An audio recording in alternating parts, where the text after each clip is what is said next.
of the 3 discussions we had planned during the World Antimicrobial Awareness Week, which all of us are observing. Some of you may recall we had a very insightful discussion last Thursday on how the world can continue to produce more food, but with less chemicals and antimicrobials, which actually we called as the development agenda. We're also having another one discussion on the environmental and prevention agendas on Wednesday, which is November 24th. We would be happy to have you join us on that as well. AMR, as we all know, is a silent pandemic, unlike COVID, and therefore the task at hand becomes even more difficult. But if one has to narrow down to simply convey what it is, then it's essentially about antibiotics becoming ineffective because we are using them more and more than we should. And the core of this problem is that antibiotics, which can save lives, which are critically important for human health, are becoming ineffective. The data from across the world shows that, and so as from India. And we have reached to a point where we now have no option left other than to conserve this public good, this public resource. But it's because it's like the more we use them, the more we lose them. We all know that there is this classification by the World Health Organization, which clearly outlines which are these critically important antibiotics. We also know about a subcategory called highest priority critically important antimicrobials. The classification of critically important antimicrobials, which was developed over the last so many years, does factor in the issue of antibiotic resistance in humans due to use of antibiotics in animals and resistant potential from such use in animals. And this is because antibiotics used in humans are also used in animals. There is a significant overlap. We also know that OIE has developed its own list of critically important antimicrobials for veterinary sector. While the challenge to reduce this overlap and minimize the impact of this overlap has been recognized for many years, and some action is happening, but it is also clear that this action needs to be scaled up at the global level and at the national level. At the global level, there's clearly a scope of a more coherent message that can be given to countries for effective action, apart from the guidance on how to phase out or reduce a particular antibiotic in which sector. Most recently, we saw statement on antimicrobial use in food systems by the Global Leaders Group on AMR, which emphasizes on the reduction of highest priority critically important antimicrobials overall, and also on ending the medically important antimicrobials for growth promotion, which basically means that no critically important antimicrobial should be used for growth promotion. At the national level, there are some challenges. These challenges, we know, vary by sector. They also vary by local situation and local scenario. But what is quite clear is that quite a lot of misuse and overuse is happening, and that can be reduced, for which the national governments have to work upon. There is another important stakeholder here. It's the industry of antibiotic manufacturers and those which are producing food for animals, from animals. What is clear is that the global multinational food companies can play a big role. There are some successes in the US where CIAs, as we call them, are being eliminated from meat supply chains of such companies. But we also know that, unfortunately, we don't see such commitments in India or in other parts of the world, particularly in the low and middle income countries. The focus of today's discussion is how the world can conserve the use of critically important antimicrobials in food and animal sector. And to take this discussion forward, we have with us today Rajeshwari Sinha, my colleague from CSC. We have Dr. Ramesh from IAP, which is Indian Academy of Pediatrics. We have Dr. Payas Makaya. Dr. Makaya has just joined us, yes. We have Balasubramaniam Ganeshan from Mars, and we also have Steve Roque from US. We will have a presentation from each of these for about 10 minutes, and then we'll open up to discussion. I think we should start. To begin with, Dr. Ramesh, if you could just begin. Just to let you know to the audience, Dr. Ramesh is a president-elect Indian Academy of Pediatrics, India. And he would be talking about on the need to conserve the use of critically important antimicrobials for managing severe infections in children. So over to you, Dr. Ramesh.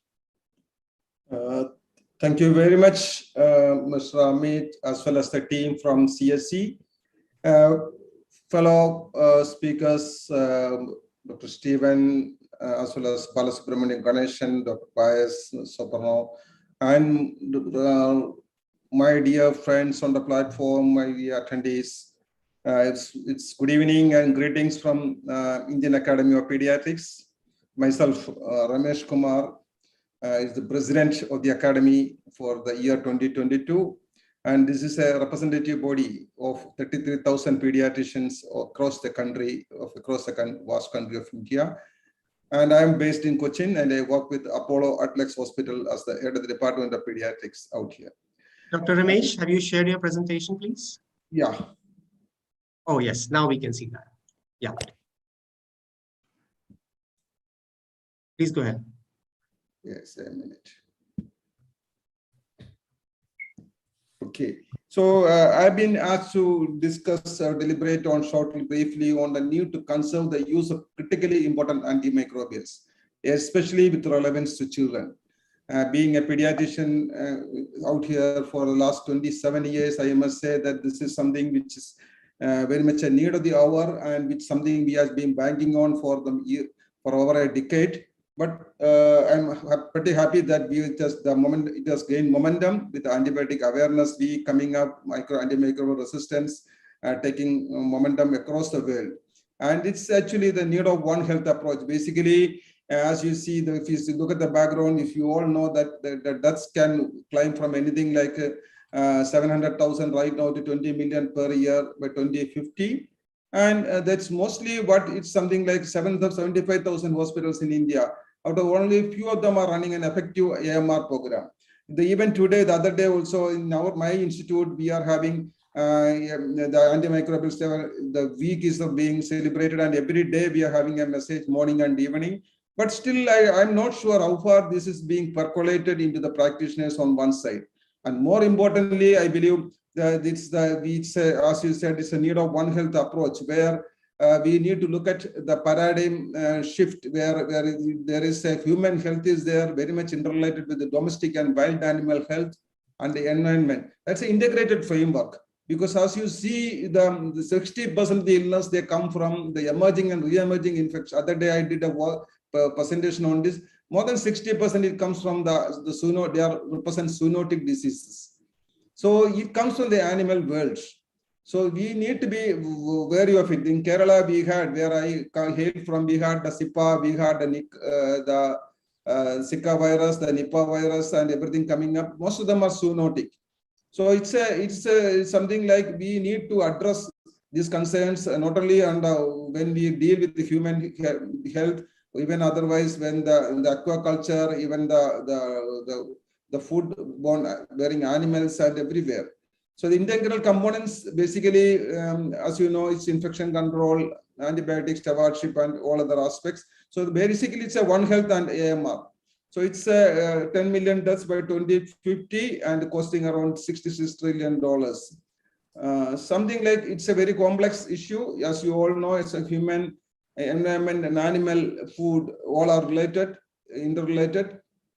So I'll be basically touching on this aspect where you can see the specific examples where critically important antimicrobials are recommended for are placed here by WHO 2018. You see there is a highest priority critically important antimicrobials. So it's basically cephalosporins. As you see, these are the ones which are used left and right by the practitioners, cefixime and sulfodoxime, and of course on the injectable side we have got the ceftriaxone, cefoperazone, etc. And on the other side, these macrolides, what you see, the azithromycin and clarithromycin are being used everywhere. The quinolones are also being used. I must say this azithromycin was maybe when it was introduced maybe 8 to 10 years back for every infection, because it needs to be taken for 3 days. Once daily convenience is there. Even if an antibiotic is not indicated, just for empirically also it was being prescribed by many of the practitioners. That is where this is one important drug which is more often now should be used as a reserve drug for multi-NDRC, multi-drug resistant Salmonella typhi. So azithromycin being such a wonderful drug, very resourceful drug in MDR resistant to typhoid fever, it's being used across for even for a trivial infection, even where it's not indicated, even when it's an empirical prescription, it has gone to that level. So that's where we really use, getting lost on one sense. On the same side, we have got the cefixime being used, as you see the cephalosporin, it is being used everywhere for every prescription. And even as a rational antibiotic practice, we suggest that cefixime should be used in children for infections under the diaphragm only, basically. So it's basically it's meant for a gastrointestinal infection, for a typhoid fever, for a urinary tract infection, or a soft tissue infection. But then it is being prescribed for every upper respiratory. Even if you have got a tonsillitis, you have got a pharyngitis, you have got a rhinitis, you have got an so all these upper respiratory infections, chest infections, everywhere cefixime is being prescribed. So this is where, apart from using it, the rationality is also being not followed everywhere. The market is the one, the market pressure or the market education from the pharmaceutical representatives is one which has their pressure, their what do you say, the incentives on writing all these things will carry the day. So that is where I would like to highlight that this highest priority critically important antimicrobials like cefixime and azithromycin have been widely being misused. But quinolones, of course, they are not bad being used in pediatrics. Where we look ahead, we have the critically important antimicrobials, amikacin, and being used. It's a very few instances where the gram-negative bacteria are being suspected. We need to look at amikacin. But even, I must say, apart from being a monotherapy, many a time we combine, or practitioners combine amikacin with a cephalosporin for no reason. Maybe you are dealing with a meningitis, or you are dealing with a severe bacterial sepsis, life-threatening infections, or a sepsis, or a septic shock. It's fine. But then this important aminoglycoside is amikacin is being used for convenience sake. So these are all drugs with linezolid maybe for very limited circumstances. But amoxicillin clavulanic acid, of course, is a wonder drug, and amoxicillin has to be encouraged, and it is being not much of resistance is seen. So which is one drug which is used. So these are all highest priority and critically important antimicrobials. We need to spare the highest priority antibiotics at any count. The specific examples are critically important are recommended as cefoperazone, as I have noticed. This is actually a notice for an this is put it for an adult practice only, because basically antibiotics, when you look at it is pediatrics and adults, it's mostly an overlap, except other than for newborns. So the Indian priority pathogens list also, if you look at, you see the Klebsiella, you could the Staph aureus, the critical priorities of the Klebsiella as well as Acinetobacter and Pseudomonas. And there the other is the Staph as well as the Salmonella, and a medium priority are the Streptococcus and Staphylococcus. Indian this thing. So this is the resistance and susceptibility trends in bacteria against critically important ones. So cefotaxime and ceftazidime, they carry a lot of I think sensitivity across all spectrums, and ciprofloxacin and linezolid come next. So this is a WHO classification. As you all, I think most of you are tracking antimicrobial resistance. They are aware of this one. That is the access, the research, as well as this classification where access, watch, and research. So aware classification is there. Access, you get the common ones, then there's watch ones, the second generation ones, and the research ones, or which ones the reserved drugs which did not be used for unless and until there are very clear indications. You should not use the red ones, the ones which is noted in red, especially linezolid, this azithromycin polymyxin group is being widely prescribed. So this is a WHO access classification on aware. You can see this is the ones within green are the access group antibiotics, which can be the first line antibiotics, watch group antibiotics, and reserve group antibiotics unclassified. The yellow ones are the watch group. So across the world, this is a country-wide classification where how commonly these countries, the population or the practitioners in these countries use these antibiotics. So you see the Slovenia and Spain, they use more of this access group antibiotics, whereas India stands here. We use to a certain level extent, 50% of the prescriptions are access group antibiotics, and yellow ones, there is a watch group, something like, if I go ahead, This is the watch group. So quinolones, third generation cephalosporins, cefotaxime, macrolides, these are the watch groups. So India, we see the yellow group, it comes around another big percent. Whereas China and others, they use a minimum of this access, the basic drugs, they go for most of this other second line. So this is a country, this is another chart, this is basically used in neonates. So neonatal ICU is another area where we have a lot of antibiotics being used, maybe many a time indicated, at few times it is not indicated, but for, I believe it's for most of it's in anticipatory use. So newborns also almost the same picture, whereas Singapore, you can see they use mostly only the first line drugs only. So the newborns, we are very, very skeptical and wary about using the antibiotics which are in the yellow or in the red spectrum. You should be very, very cautious. So I'm sure happy that most of the countries, their norms stick to these norms to a reasonable level. Especially you can see Singapore and other countries using 100% the first line drugs only, the access drugs only.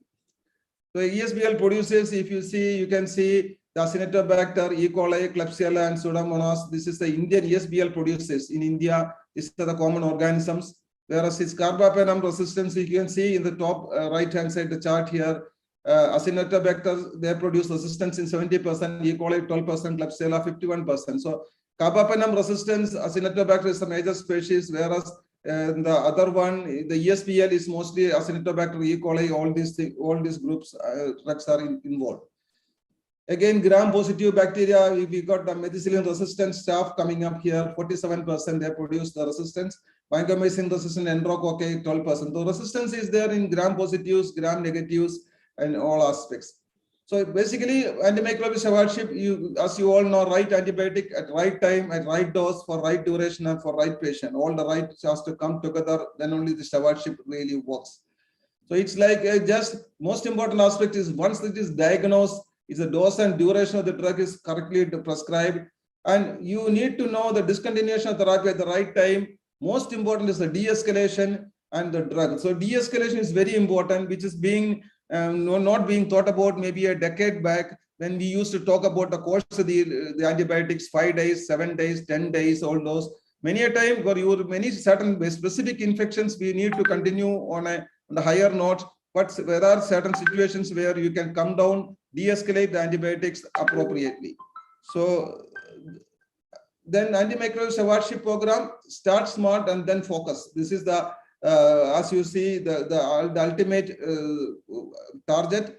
And basically, it's the last slide, the low-hanging fruit model for antibiotic stewardship, where you need to pick up the ones with the quick wins, which are easily approachable and one can give the best results at a short time, maybe, and which does no harm. WHO reserve antibiotics are prescribed, need for the same has to be documented. The red ones, if you prescribe, of the aware sheet. If de-escalation is not practiced, why?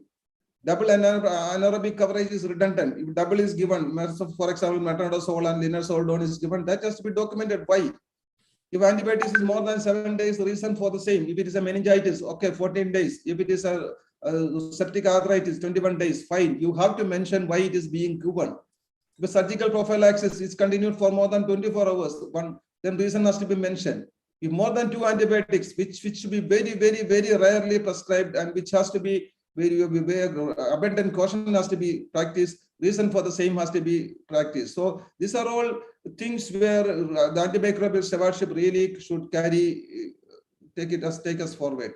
So alone we can do so little, but as you see, together we can do so much, as the famous quote from Madam Helen Keller. So this is something which I would really like to share with you regarding the antimicrobial stewardship, especially the need to conserve these antimicrobials especially in children. Thank you very much for the patient hearing. Thank you very much, Dr. Ramesh. I mean, the most important message that I take away from this is the fact that awareness of all stakeholders, and then of course watch that we are using a lot of antibiotics in watch. So with that, I'm sure there would be a couple of questions for you, Dr. Ramesh, and we can address those later on. I'll stay back. So With that, I move on to our next speaker. The idea first was to actually know from what is happening in the human health sector, and now we move on to the understanding from the animal sector stakeholders.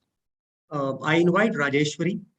Rajeshwari is a program manager at Center for Science and Environment. We work together on the issue of AMR, and Rajeshwari would be sharing her thoughts on on on actually what we did very recently. We did an assessment on on the use of critically important antimicrobials in India.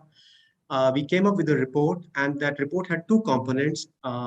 First part of that component was discussed a couple of months ago.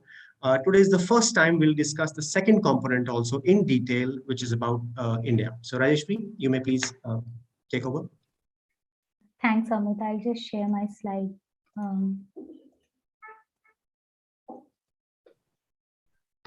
Okay, yes, it's visible. Yeah, please. Okay, good morning, good afternoon, and good evening to all those who have joined. I'm Rajeshwari. I work here at the Food Safety Program in CSC, and like Amit said, I'll talk briefly about a recent work which myself, Deepak, and Amit did together. It's on the use of critically important antimicrobials in food-producing animals in India. There are two components to this report. One is, of course, where we had looked at the on-the-ground situation in India with respect to the use of critically important antimicrobials in the food animal sector. We also looked at what is the kind of policy framework indicating with respect to such use, and then made some recommendations and policy measures. We also tried to analyze whether this could be linked to the global guidances that we have from the tripartite organizations and analyze them as well. And where then finally call for coherence and uniformity from the global guidance, where we highlighted some bit of incoherence, and we'll talk about it today.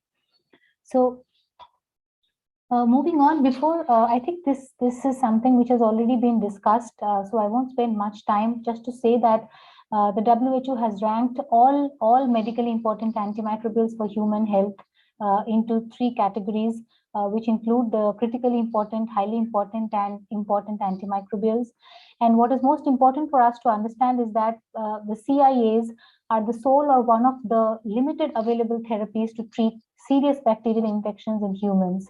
And they are used to treat infections transmitted from non-human sources or infections from bacteria which may have acquired resistance genes from non-human sources. Again, this could be further categorized into highest priority critically important ones and high priority critically important ones. As of now, there are 17 classes of critically important antimicrobials, with 5 of them belonging to the highest priority categories. So when we look at the animal sector, we know that from our experience on the ground, we know that critically important antimicrobials are used in food producing animals for different purposes. And as you can see, they are used for not just therapeutic purposes, which is in the treatment of an infectious disease showing clinical symptoms or signs, but it is also used for non-therapeutic applications such as growth promotion and disease prevention. Growth promotion, as the term indicates, is used for increasing growth or fattening of the food animal to increase the rate of weight gain or efficiency of feed utilization, and this happens routinely at a mass scale through feed at subtherapeutic doses. And disease prevention again has two components to it. One is prophylaxis, where we are on a routine level administering antimicrobials to an individual or a group of animals who do not have any clinical sign of the disease. And metaphylaxis is something where we are administering therapeutic doses to a group of animals wherein one or more animals could be infected, but others do not show clinical signs. Interestingly, this acts as a treatment for those who are ill, but as a preventive measure for those who are not ill. Now, what were our key observations from the CSE report? First is that, yes, critically important antibiotics are still being misused and overused in the food animal production sector, particularly poultry, dairy, and aquaculture here in India. And they're used not just for therapeutic, but also for prevention, control, growth promotion, and even for addressing secondary infections in non-bacterial diseases.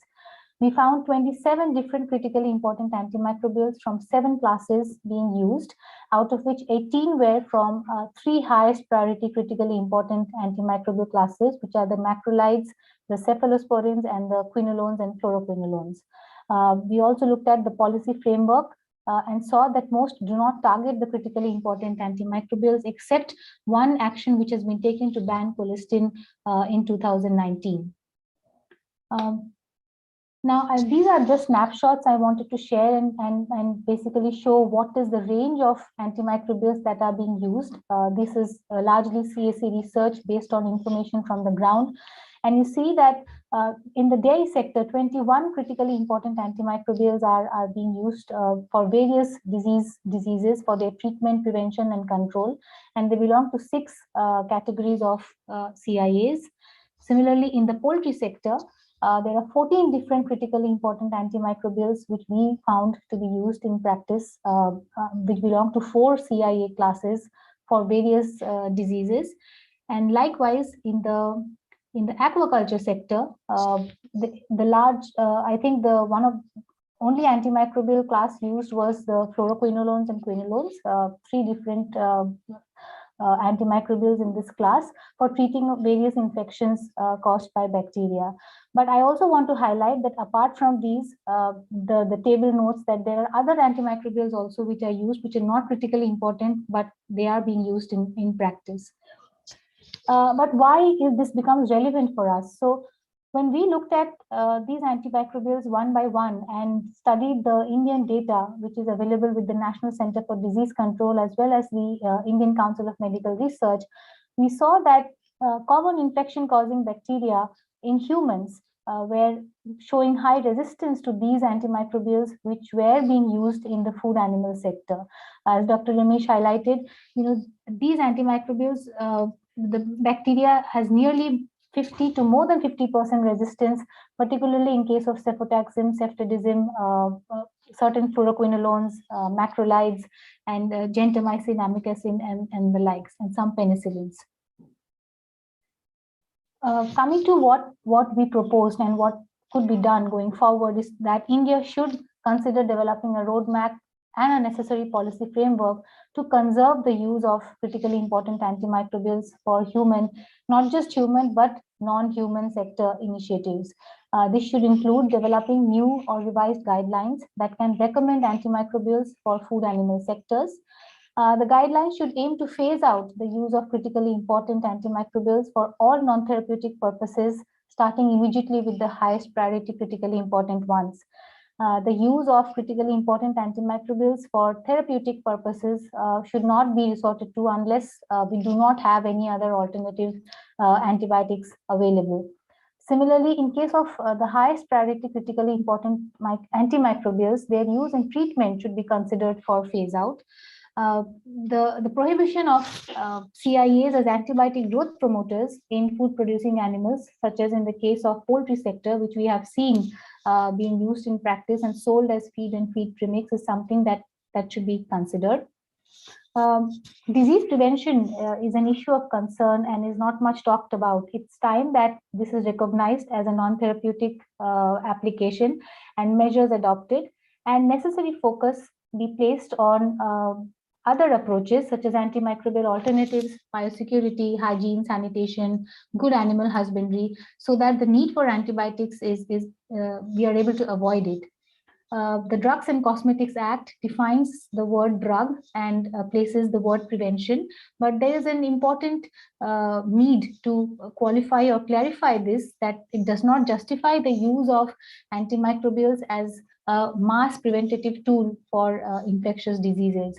It also needs to ensure that antimicrobials in feed are regulated, and antimicrobials and crops are also brought into the domain of discussion. Going forward, we should think of a long-term research agenda which should be developed and implemented for non-antimicrobial alternatives in managing diseases in animal farms. It is important to also set up systems and mechanisms to gather data and understand how much antimicrobials we are at the end using. This could be sector-wise or species-wise and collected and reports made public annually. investment in creating necessary awareness and building capacity among stakeholders like farmers and veterinarians is the way forward. Programmatic interventions to ensure that veterinarians prescribe antimicrobials responsibly and only when necessary. And last but not the least, routine monitoring by the central and the state food regulators on antimicrobial use and residues should also be done to ensure that withdrawal periods are being followed and standards met. I have 1 minute left, but I also want to highlight that we realize that these Indian practices also reflect the collective impact of the global guidance that we have. And when we looked at the global guidance, we saw that there were certain issues that came up. One is there is a significant overlap in antimicrobials that are considered critical for both human and food producing animals. There is need for greater coherence and uniformity in the position that global agencies are giving to us on the use of CIAs in food producing animals. And there is need for greater clarity and action on the use of antimicrobials for disease prevention in food producing animals. I just quickly want to show, this is the overlap slide, which I already talked about, that there are 28 antimicrobials from 4 HPCIA classes, which are still overlapping in the list of antimicrobials for both humans and animals. This is an important thing which I wanted to highlight, is that you can see this is a summary of the interpretation of global guidance on use of CIAs, and the red text shows the incoherence, and you see that how there are certain areas where incoherence is still there in the messaging that we are receiving from the global guidances in terms of how CIAs can be used in food producing animals. Similarly, in case of disease prevention, what I've written on the box on the side are merely definitions, but what I want to highlight is there are differences in the way antimicrobials use is categorized, or the wordings are adopted, or the definitions are placed among these 3 organizations. So I would like to leave and with you with these thoughts and stop here maybe and let the discussions go forward. Thanks, Amit. Thank you very much, Rajeshwari. I know it was a challenge to share all what we have done over a period of so many months in just 10 minutes. But I would encourage participants to take a look at this report. This is available on our website. This talks about where do we stand in India in terms of practice of CIAs, and also what are the areas of improvement in terms of the messaging from the global agencies. So with that, I understand through message from Dr. Pius Makaya that there are some internet problems at his end. But let's try, Dr. Makaya, if you could share. Let's try. Can you present it from your side? Mine is very short. Can you share from your side the presentation which I said? Sure. Rajeshwari, can you please do that? Yes, I will share it. Just to let everyone know, Dr. Makaya has gracefully joined us from Zimbabwe. He is the director of Division of Veterinary Technical Services, Department of Veterinary Services, Zimbabwe. He would be talking about on the use of critically important antimicrobials in the food animal sector in Zimbabwe.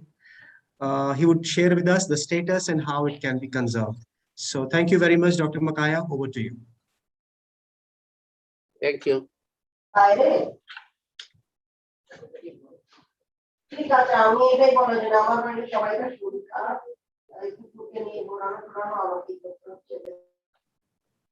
Yeah, Dr. Makaya, please. If you may start, we can't hear you. I haven't seen the slides. Okay, they are showing up here. So maybe what we can do is you can just Sukanya, Rajeshwari, can you just do this again? Maybe Dr. Makaya can see that. Yeah, let's try again. Let's try.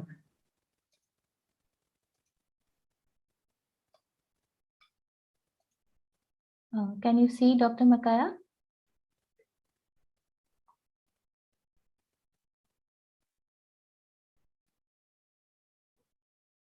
Dr. Makaya, are you there? Hello. Yes. Can you see the slides? Yes. That's okay. I think the second slide, the other slides are mainly. Can you go to the second slide, please? The second slide.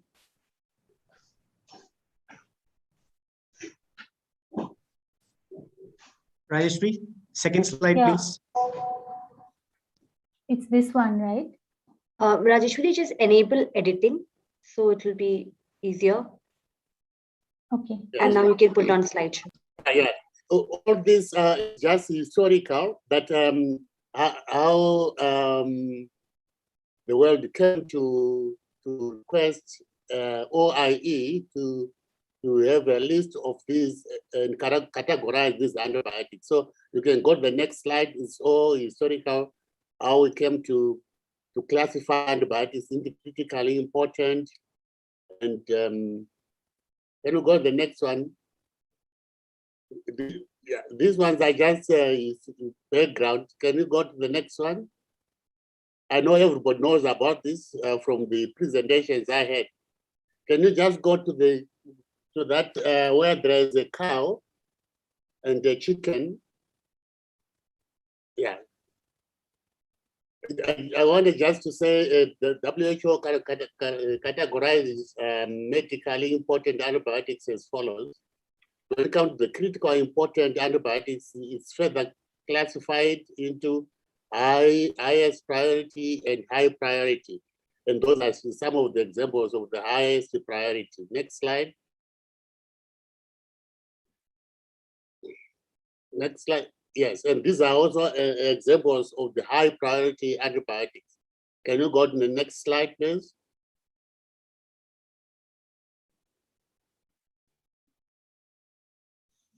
Is it the way forward slide, Dr. Bakaya? No, the one with the cow and the chicken, next from this one.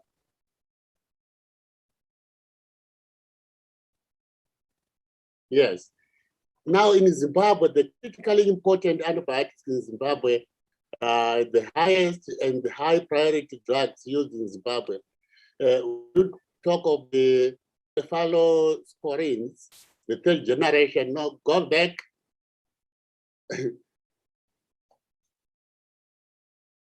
Yes, the mainly used cephalosporins, third generation is. Can you go back to the slide? Rajeshri, the next slide, way forward slide. This is the Yes. last one. I want the second. Oh, yeah, this one. The self-triazone is mainly used in Zimbabwe, and the tylosine is also used under the macrolides, and the colistin is also used under the polymyxins, and the enterofloxacin is among the quinolones. Those are the mainly used highest priority antibiotics. And when it comes to the high priority antibiotics, in Zimbabwe, streptomycin is widely used, especially in cattle, in poultry. It's given like in feed. It's like every farmer at one point or another, he or she will use those antibiotics in their poultry enterprises. And pigs also, they are used as growth hormones, not hormones, as growth promoters. Also, they are commonly used. But in Zimbabwe, as a way forward, we do have what we call the MCAZ, which is the Medical Control Authority of Zimbabwe, which uses an act. That is an act to regulate the use of these antibiotics in the veterinary medicine. With the critically important antibiotics classified as PPs under the MCAZ, the Medical Control Authority. You only get them under prescription. However, more work has to be done on other critically important antibiotics, e.g. the combination drugs used in poultry, in pigs, are also available. We would want to recommend, as we talk now, there is some meetings going on with the MCAZ so that we can reclassify the VMGDs to the PP drugs. So the VMGDs are the drugs which are available over the counter but there are too many, including the streptomycin drugs. You find that you can get them over the counter. But now we would want to reclassify these antibiotics through the MCIZ. And that, of course, we have to change the policy. As I said, we are still negotiating with MCIZ now, and so that we change the legislation. But in South Africa, for example, you find that colistin is banned. So we also want to move towards the banning of that. And I'm sure it's going to happen after the review of the legislation. And with our exchange, the veterinary extension officers, we encourage all farmers who are producing these food animals to use more of the vaccines than the antibiotics. So we are encouraging now, we are told by the government to move towards the local production of vaccines. And we are in the process of doing that to try to use more vaccines than use of antibiotics. We find that we do have a lot of tick-borne diseases in Zimbabwe.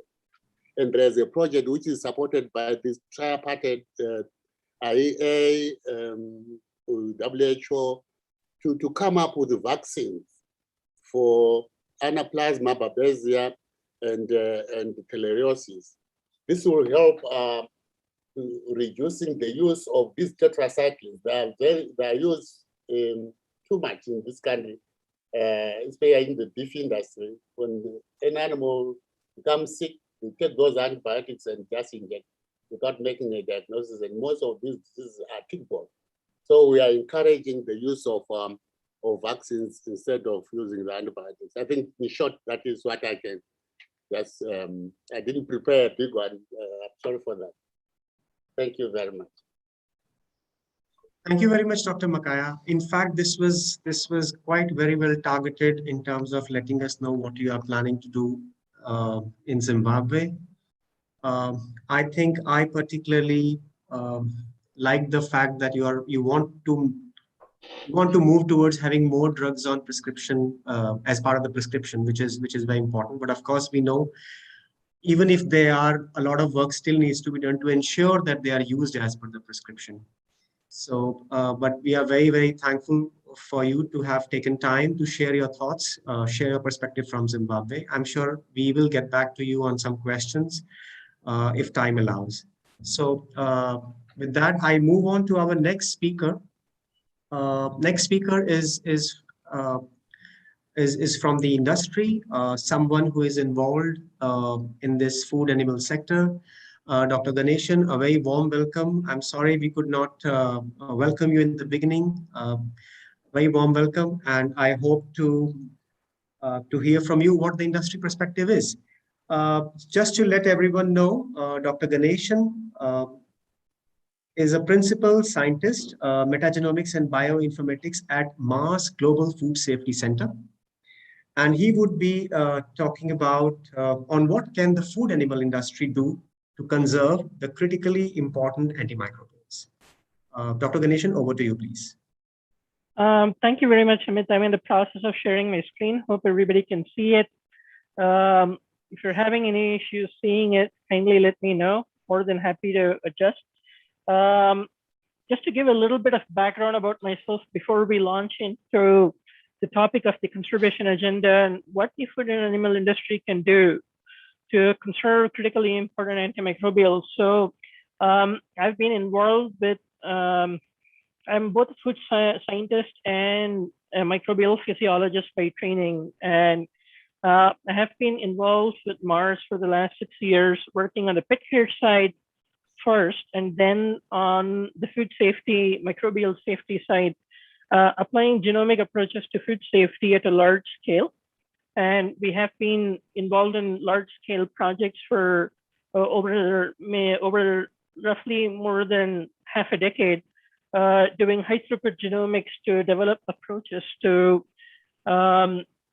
identify bacteria in food matrices and provide high throughput methods in metagenomics. And I'm both a wet lab scientist and a bioinformaticist by training. So I have extensive experience working for over 10 years after my PhD in the US on issues related to microbial food safety, environmental metagenomics, and metabolomics and bioinformatics. So, but to give a bit more background about who we are, so seldom does the day goes by when somebody calls me and I introduce myself as working from Mars, and everybody says, "Come again." So, but Mars is a private family-owned company, rated among the world's best workplaces. What most people may not know, that many people may be familiar with Snickers or M&Ms and all the nice chocolate products that we make, but the bigger portfolio that Mars has, as almost proportionally represented in the graphics at the bottom, is that we are a big pet care company that includes not only pet food products, but also veterinary care and veterinary hospitals that the Mars family has heavily invested in. The company is comprised of more than 130,000 associates across the globe, spanned over more than 80 countries, various geographies, languages, cultures, and generations. Then the company is governed by the 5 principles of quality, responsibility, mutuality, efficiency, and freedom. And we strongly believe that the world we want tomorrow starts with how we do business today inside Mars. And that is one of our guiding principles. So with that, we heard a lot about usage and recommendations around antibiotics today. And we're going to talk more about antimicrobial resistance and how we approach that. A word about the Global Food Safety Center. It's a relatively young organization. It was inaugurated in 2015 with a state-of-the-art microbiology lab, and with more than 20 partnerships across various global leading organizations, more than 35 peer-reviewed publications today in various areas. Our key focus areas are mycotoxins, microbial food safety, and microbial risk management. We are an active science R&D organization within Mars that have been receiving a lot of visitors over just the last few years from various continents, interested in what we do there at the Mars Global Food Safety Center. But I'm primarily located in the Pacific Northwest in the US, and very lucky to be present in India temporarily so that I can join this nice group of people at a really appropriate time of the day. Yeah. Everybody knows what antimicrobial resistance is. I'm not going to go through the definitions. It's extremely complex. And it's a result of multitude of issues rather than itself being the root cause. One of the common fallacies is that antimicrobial resistance is not related to food safety. It's not widely perceived that way yet. The heavy use of antimicrobials in agricultural practice and other places throughout the food supply chain and in the environment in the home will ultimately link it back to food safety due to the various antimicrobial treated products that we are in the habit of regularly consuming. So they're important. We all know why, and I don't have to explain to this audience that.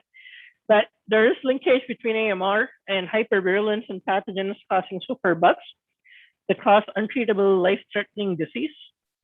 And we want to talk a little bit more about what the food industry can do. And we think, as being a global food manufacturer with the higher responsibility, we believe that we have a responsibility to lead in quality and food safety.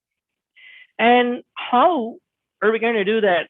And the way it would be that the industry itself has a crucial role to play so that we can together help everyone across the food supply chain identify the safety risks and solutions that are associated with inappropriate practices of applying antimicrobials during the food production, crop growing, or any step of the food supply chain.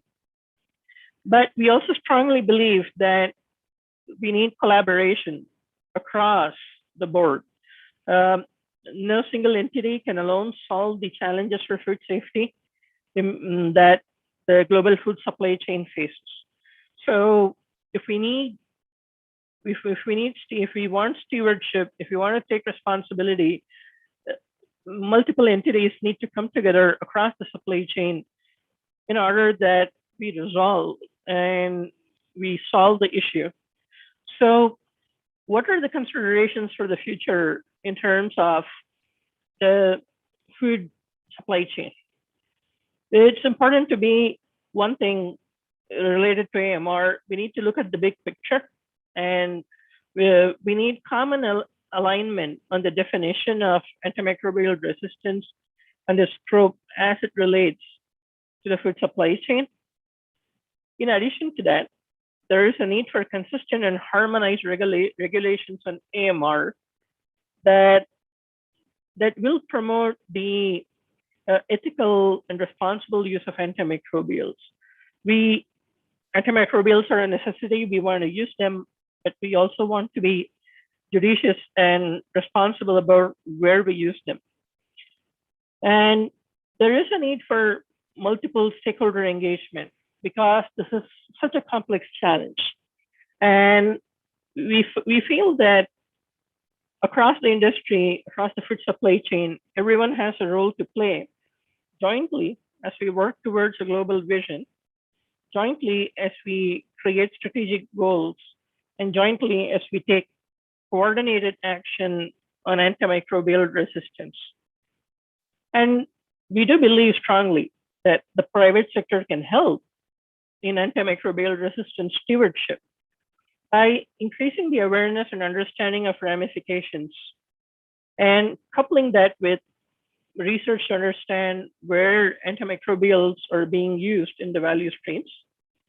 At the end of the day, Mars Incorporated, we are a science-led business. We have been working for many years, both internally and with external stakeholders. And with knowledge and with intention to share the knowledge and to provide hands-on training in this critical area.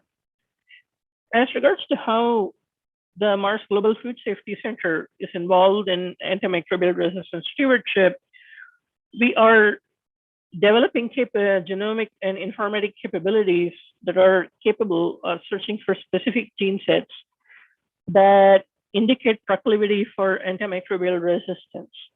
And we are performing the R&D activities related to how we can build a robust AMR surveillance system that combines not only genomic approaches by looking at colonies of bacteria that we isolate across the world, but also taking a metagenomic approach by directly studying food matrices, by directly studying environmental matrices, agricultural soils, and pet gut and pet health and pet microbiome aspects to be able to develop protocols, to be able to develop processes that will allow us to build a robust surveillance system and with harmonized regulations and standards. Thank you.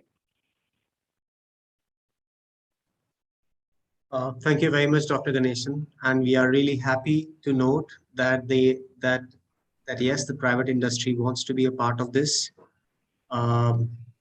At the same time, we must share that the expectations are quite high from the private sector stakeholder. And I hope that the private sector comes on board and supports this global initiative in a much more aggressive and ambitious way as we, in comparison to what we have seen till now. So we will really look forward to your support on that, Dr. Ganeshan. With that, I move to our last speaker of this session, who has a tremendous experience in working in a particular geography where the private sector is very powerful. And let's straight away hear from Steve. Stephen Roque, Food Safety Program Director, Food Animal Concerns Trust USA. Steve would be talking about on how has the fast food industry worked to eliminate or reduce the use of antimicrobials in its meat supply chain in the USA. Over to you, Steve. Yeah, We can see thank the you, Amit. presentation. You can see it. Yeah. Can't seem to figure out how to make it so you don't see all the extra stuff. Let me see. Yeah, so just on the right, bottom right hand side, just bottom right hand side, there's this icon which looks like a funnel, let's say. Yeah. The icon very just next to the minus sign. Yes, just click it. Huh. It's not doing anything. Now it should. Or what you can do is just do Shift F5. Shift. F5. If it works in your computer. There. Okay. It's still not in full screen mode. Okay, can we open it from our side? Yeah. Yes, Amit, I'll do it. Yeah, and we can take a cue from you, Steve. Okay, I'll stop sharing then. Yeah, thank you.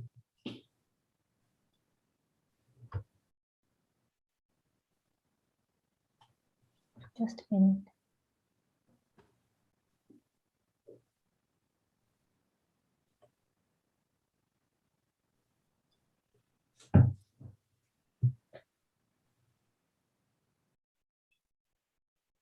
Yeah. Yes, that's perfect. Steve, can you see this? Yeah, yes, I can. Yeah, over to you. Okay, thank you all. Yeah, so could you go back to the first one? There you go. I just want to, so I'm going to be talking about what fast food companies, so the kind of some of the biggest meat buyers. And I did just want to point out that we don't do this work alone. So most of this work is done in coalition. So my organization is Food Animal Concerns Trust, but we're part of Keep Antibiotics Working, which currently has 20 US-based advocacy organizations working in it. And we've been working on this antibiotics policy around agriculture for 20 years now. And a lot of the corporate work we do is off of a smaller coalition called Antibiotics Off the Menu. So you know, because this problem is so big, it really requires people to work together. And I think anyone trying to work on it, think of who are your allies to work on this. So yeah, next slide. Okay, there. Yeah, next slide then. Okay. Yeah, so why fast food? I think it's important to kind of think about why we chose these as a target.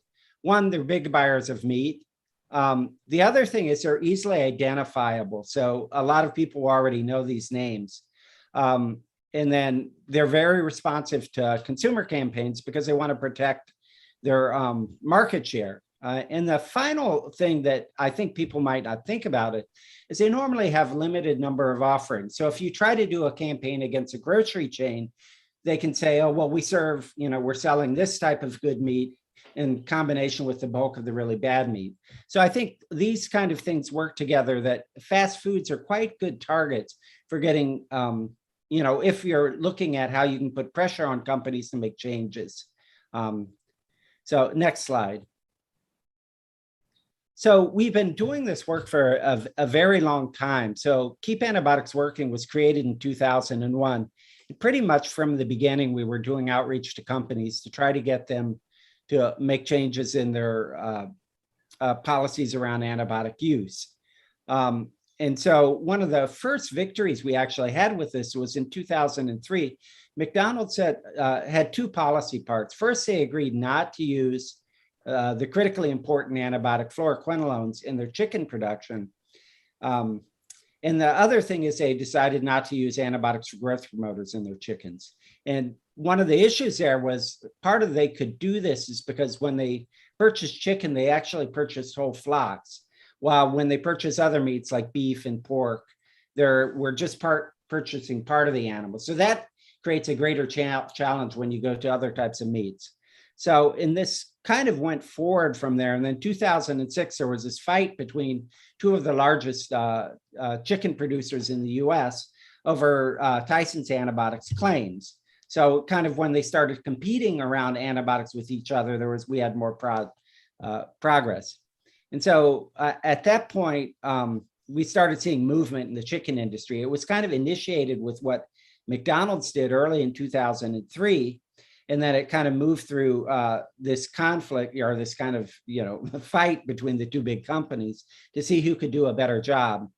And so that kind of got the growth promoters out of it. And there was slow progress along there. And then in 2005, the groups I work with in the Antibiotics Off the Menu Coalition, though we weren't using that term at that time, then started putting pressure on the companies again. And at similar around the same time that Consumers International started doing a global campaign, again, with the same kind of goals to get rid of what we call as non-therapeutic uses of antibiotics. And so that's gone forward. Consumers International is no longer working on the corporate campaign around antibiotics, but the people in the Antibiotics Off the Menu Coalition were still working on that. So in just this year, we had our last started doing these reports scoring the fast food companies. And in 2018, CSE in India looked at, the kind of this, well, the companies are making progress in the US, but then they're not doing anything in India in this kind of double standard. So all of these things working together. So next slide.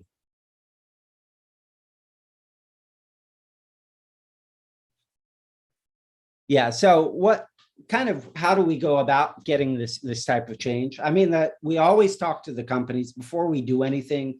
We send them letters, we try to set up meetings and talk to them. And it varies a lot between the company whether they'll discuss with us. We also work with large investors, so people that put money into these companies and ask them, they work kind of have an approach of doing shareholder actions that can also put another layer of pressure on them. As I've talked about, we do the scorecards. That's where each year we've been surveying the companies and then ranking them on their antibiotics policies. And then the final thing we'll do is an active campaign. And there you collect petitions, deliver them to the country. You can see some of my pictures there have boxes full of petitions that are delivered to the companies. And then you work a lot on social media. So we do work on Twitter, Facebook, Instagram. And then we also do show up at their shareholder meetings at times as well. So next slide. So what are the results of this type of activities? Is that right now, most restaurant chains in the US serve chicken raised without antibiotics. When we stopped counting in 2018, it was, I think it was 18 out of the top 25 companies, and pretty much all of them are serving chicken that are raised with limited antibiotics. And that's because pretty much all chicken in the US right now, 99%, is raised on a restricted antibiotic policy. And they're not all raised completely without antibiotics. About half are raised without antibiotics. But then the other, 49% are raised with some restrictions, either not using medically important antibiotics, or so they'll only use one type of antibiotics, the ionophores, or some of them use, FDA allows this one drug, bacitracin, which is medically important, but not very important in human health, and they'll use those. And as of this year, we also have 8 of the top 20 beef fast food chains that produce beef, having policies. These policies aren't the greatest. McDonald's says no routine, but they didn't meet a deadline that they were supposed to meet this year. So we're actively campaigning against McDonald's at this point. Wendy says no routine. And so that's kind of the non-therapeutic that Rajeshwari kind of mentioned. By 2025, we'll see if they get there. We still need to kind of get them to do intermediate steps. Taco Bell has a weaker one where they're just going to reduce the % of antibiotics used by 2025. Subway, again, no routine, and then IHOP and Applebee's. And I think another one I should point out is that McDonald's also has a global chicken policy that by 2027, so that's even a longer deadline, they shouldn't be using those highest priority critically antimicrobials that we've used. Interesting though, it does not cover India. It covers a lot of their major markets, but India is not covered in the McDonald's global chicken policy, which would at least get rid of the, you couldn't use fluoroquinolines or colistin in their supply. So next slide. So what I'd say is we've had very good success on chicken, and part of that's because the companies buy the whole chicken. As with beef and pork, there's a lot less progress, though we do have these 8 commitments from companies. We're really worried that McDonald's failed to meet its 2018 commitment on to set targets for reductions globally, and that's really problematic. So we're actively campaigning to get them to go forward with it. Another challenge we have is companies just basically make very misleading claims. So this on my slide, you can see at the bottom, it's from a company in the US, Cracker Barrel, who claims to not be using antibiotics non-therapeutic in their beef supply. And I just don't believe it, because there's not any companies that are actually beef and pork and all of their meats. There's no companies actually marketing meat that would meet their claims that they're saying that they're doing. And then, as we mentioned before, this double standard between what we have in US, where we have all this chickens that's raised without antibiotics, it's not applied globally. And even the McDonald's global policy is much weaker than that, because it allows a lot of use of the critically important antibiotics, even just not those highest priority ones. And then the other challenge we're having right now in terms of getting change is that there's all these ongoing crises. So, the COVID pandemic and climate really are, everyone's really, that are concerned about making the world a better place, are really focusing on these other things. So it's quite hard to get the attention of people on antibiotics. So next slide. So I just wanted to say thank you. And these are pictures of some of the small farms that we work with in the US that raise animals this way, where you really don't need a lot of antibiotics. And I think one of the issues we're having is, as we have more people move into this more intensive system of raising animals, we're getting the need for more antibiotics used instead of moving in the other direction where we're using yes. And so that's may mean there's more meat available for people, but the it also means we are creating new problems with that, from pollution and antibiotics as both. So thank you, and hopefully we'll have time for a couple of questions at the end. Thank you very much, Steve. I think we must again share this with our audience, that we were really inspired by your work, and that, along with the statement from the McDonald's in 2017-2018, which basically did not cover India till 2027, that made us really figure out why this double standards in India by the global multinational firms, whereas we clearly know that their counterparts in the US, at least in the poultry, had done a lot, committed a lot by 2016. And poultry is something that is actually primarily is part of the fast food menu in the India. I mean, the fast food multinationals. We don't really have the other parts of the meat in the fast food sector, so in the fast food retail sector. And that was quite disappointing when we realized that there were no such commitments. And after our work, one company came up and came up with a commitment, which was encouraging. But again, even after 3-4 years now, we have not seen any progress on that, which is very unfortunate. While we also appreciate at your end that you are also now, you have your own sense of disappointment with the US sector in terms of moving on to sectors other than poultry, and of course the claims, misleading claims. But this clearly tells us the contrast now. you are talking about much more finer level of let's say practice, and we in India are still struggling to get the basics right. And that again reinforces our point of double standards when it comes to the fast food multinationals in India. And therefore, we have a lot of expectations from the Indian industry here. We don't really have too much time for questions, but what I would do is, since everyone is here, maybe just 30 seconds, I think we should give to all speakers and tell us what is that one thing that they would like to do in terms of conserving the critically important antimicrobials vis-a-vis their sector or their expertise. I'll start with Rameshji, and then I will move to Rajeshwari, and then Ganeshan, and then Steve. After that, I'll quickly wrap up and maybe very quickly pick up some comments that have come up in the chat box. So Rameshji, just 30 seconds, what is that one thing you think which is most important? It's wonderful listening to all. I must say the rational use of antibiotics, that boils down to antimicrobial resistance in data. Where rational use means you don't, maybe a URI mostly be a viral, you may not have to use an antibiotic. In pediatrics, upper respiratory infections account for 80%, and out of that 80% is viral.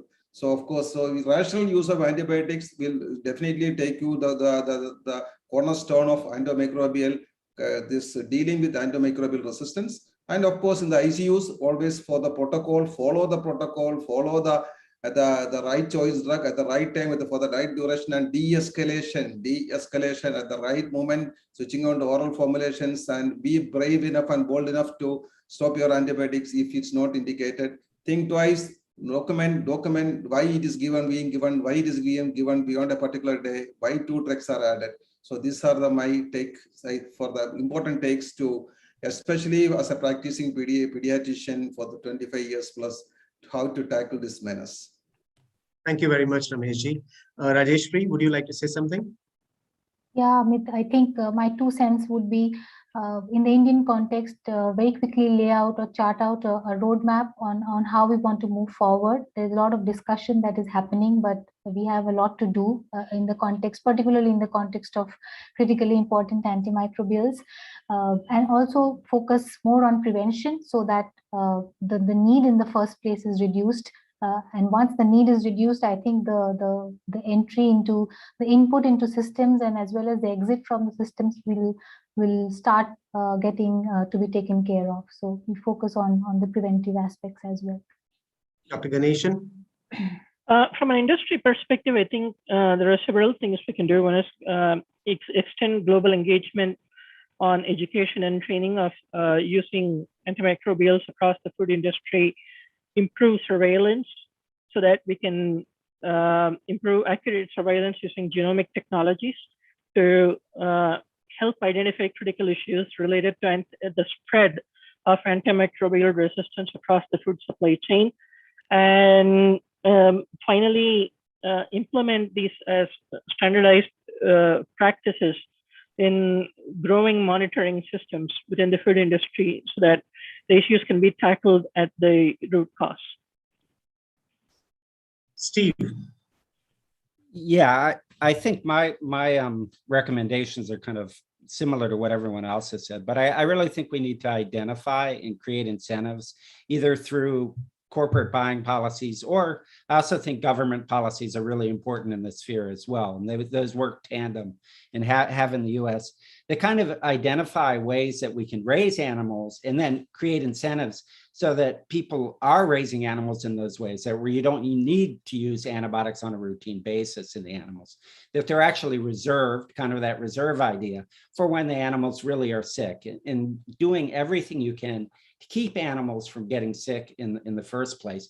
And one thing I wonder about in the Indian context is that you get, in the US, you either have these really extensive systems or you have these quite intense. But if you get in a period that's somewhere in between them where people are transitioning, maybe that's kind of where you actually use a very large number of antibiotics. And how do we kind of avoid that situation? So. Thanks, Steve. I will just quickly tell you a couple of comments which I found, which I think can briefly be mentioned here. There were comments about antimicrobial use in crops. So yes, we are very well aware that's also an issue. We know streptomycin and tetracycline are used, and streptomycin, of course, is a critically important antimicrobial. CSC had done a study around this.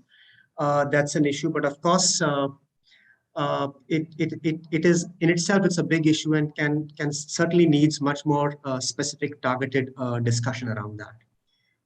There was a comment on the drinking water part. Yes, very important comment that we drinking water, if for the animals, for example, in the Indian context, is perhaps an important reason, one major reason for infection. So the occurrence of the disease, the preventive approach, if taken through the drinking water at its first place, can help the issue.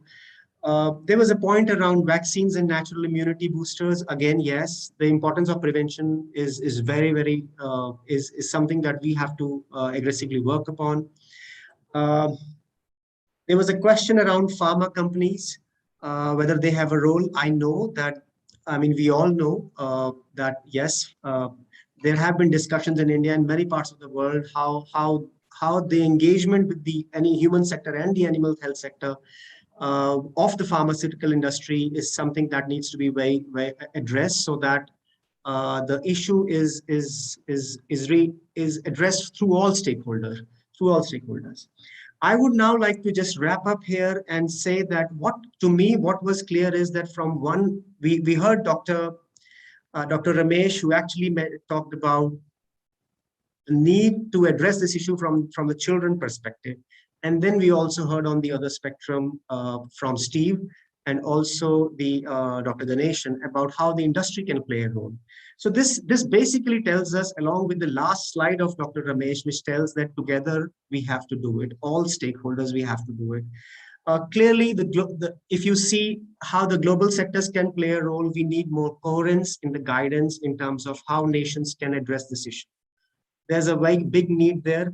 Plus, we also need a lot of guidance. We know that low and middle income countries particularly look up to those guidances. And it helps address the issue of the tension between the national level stakeholders from animal sector and health sector. So that coherence and that guidance is something that nations would be a lot benefited from the global stakeholders. That's one. The role of national stakeholders is very clear. They also have to make their own roadmap and also focus on what could be used in a particular sector, how this could be phased out, what kind of measures are required, and in the LMIC context, focus a lot on the prevention. Here, an important point is that countries who have actually banned colistin must now think beyond colistin. We know that there is another set of critically important antimicrobials, which is fluoroquinolones and cephalosporins, extensively used in the animal sector, but very critical for human health sector. I think we really now to move towards those antibiotics. And of course, countries which are just focusing on the colistin right now and have not done so should be focusing on the colistin first. As we all know, it's the last resort antimicrobial. I think one important thing is, which to me is most important, that the occurrence of the disease, if it can be reduced at its first place, it will really help. That's one part. And the other part is the highest priority critically important antimicrobials. We need to first preserve them. That's the other part. What is very clear is all stakeholders have a role, and AMR is therefore known as something which can be best addressed by a true One Health response. The time is gone past where we can only talk or we can only put policies on paper. Countries have to move forward with much more aggression and ambition, and of course, taking the local context in mind. But a lot that is happening so far, a lot of antibiotics, as I said in the opening remarks, to our understanding is avoidable. It can be avoided by basic prevention. And a lot of misuse that's happening can be addressed by awareness and capacity building. So we really need to take forward, start from that and move on to enforcing the stricter or harder policies, if at all they are required. So with that, I thank everyone. I thank all the speakers for their expert comments. Specifically, I thank Steve, who is I know it's very early in the US, very early in the morning. I thank Dr. Ganeshan for being very candid in what the industry can do and what the industry perspective is. I think, and of course, my colleagues Rajeshwari and Deepak, and of course, Dr. Ramesh. I also would like to thank everyone and each one of you who has been with us throughout this journey. This is the second webinar, and I would really hope and request all of you to join us on Wednesday, where we are doing our last webinar on the environmental and prevention agenda same time. So with that, thank you very much. Good afternoon, good evening, good morning to all the folks from across the world. Thank you very much. Bye-bye. Thanks a lot. Thank you. Rajeshwari, thank you. Thanks, everyone.